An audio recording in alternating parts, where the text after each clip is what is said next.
ये 150 टन का प्रेस का क्लच है और इसके अंदर ना एक आवाज़ आ रही है, काफ़ी ज़्यादा आवाज़ कई बार करती है, काफ़ी ज़्यादा साउंड करती है। तो अभी हमने इसको खोलना स्टार्ट किया है। तो अभी हम क्लच का जो जैकेट वगैरह है उसको उतार दिया है और जो साइड में जो आपको बोर्ड लगे दिखाई दे रहे हैं तो इनके ऊपर भी हमने निशान लगा लिया, क्योंकि जब हम इसको बाहर निकालेंगे तो निशान लगाना ज़रूरी है। तो यहाँ पे हमने 1 नंबर लगा दिया ये वाले ब्रैकेट पे, और इसके अंदर ये पिन है और इसी तरह ये व्हील के अंदर पिन है, जिससे हमारे जो लाइनर है ये मूवमेंट करते हैं। और जब हम अंदर इसके अंदर की तरफ देख रहे थे कि आवाज़ कहाँ से आ रही है, तो अंदर से कुछ ऐसा लग रहा है कि जैसे अंदर से कोई बोल्ट खुल के अंदर फंस रहा है, या तो खुल के अंदर कहीं गिर गया है, जो बार बार जब चलती है प्रेस तो आवाज़ कर रहा है। तो ये यहाँ से दिखाई नहीं दे रहा था, ना दूसरी साइड से भी देखने से दिखाई नहीं दे रहा था। तो काफ़ी कोशिश किया, तो उसके बाद फिर हमने इसको खोलना स्टार्ट कर दिया।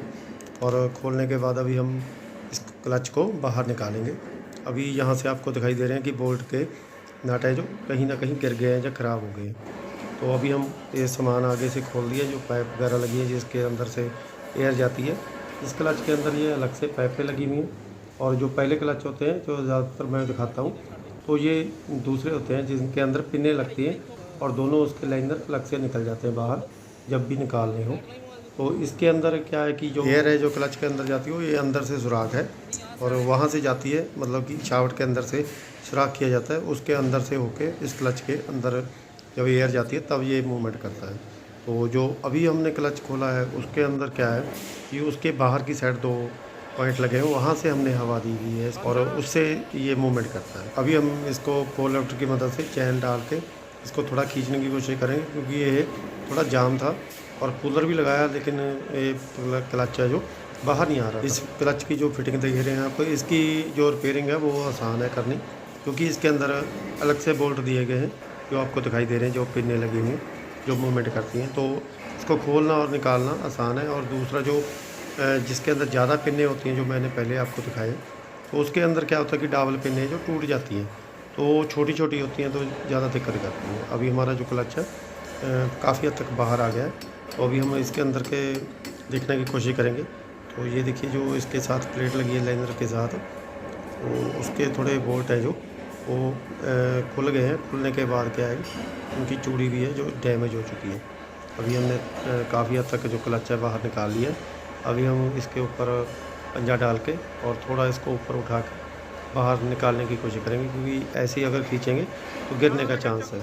तो जैसे ही हम ऐसे थोड़ा बाहर निकालेंगे और अंदर से हम बारी वगैरह लगा के इसको बाहर निकाल रहे हैं, तो हमारा क्लच है जो मशीन से बाहर आ गया है, और इसको निकालना और फिट करना भी काफ़ी ईजी रहेगा। अभी क्लच को बाहर निकाल के अभी नीचे जो उतारेंगे, और उतारने के बाद जब हम देख रहे हैं इसके अंदर कि कहाँ से ज़्यादा प्रॉब्लम है, और देखिए ये वाले बोल्ट है जो ये बिल्कुल खुल गए हैं और सिर्फ 1-2 बोल्ट ही बचे हैं। और ये जो प्लेट लगी हुई है ये व्हील के साथ कनेक्टर रहती है, जो उसके अंदर ये डाबल लगी हुई है, डाबल के साथ ही, और एक डाबल ऊपर है और एक नीचे है। इसके अंदर थोड़ी मोटी डाबल होती हैं, और जो छोटी प्रेसें होती हैं उनके अंदर काफ़ी ज़्यादा ये यहाँ पे पॉइंट दिए जाते हैं। तो अभी हम क्लच का बाहर ले आए, तो अभी खोलने स्टार्ट कर रहे हैं इसको। इससे पहले हमने 2 बोल्ट लगा लिए इसके साथ बड़े वाले, क्योंकि इसके अंदर एक स्प्रिंग होते हैं। तो जब हम खोलते हैं तो एक तो बोल्टों के ऊपर लोड ज़्यादा पड़ जाता है खोलते खोलते, और दूसरा ये है कि ऊपर की तरफ उछलता है, जब उछलता है तो हो सकता है चोट भी लग सकती है, और हमारी जो सील है वो भी कट सकती है कई बार जब ज़्यादा झटका लगता है।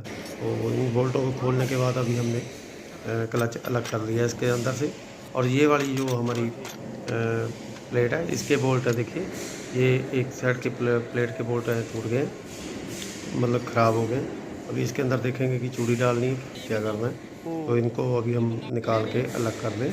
और अभी हमने टैप भी लिया है, टैप की मदद से जो इसके अंदर टैप डाल सकते हैं, टैप तो टैप की मदद से चूड़ी डाल लेंगे।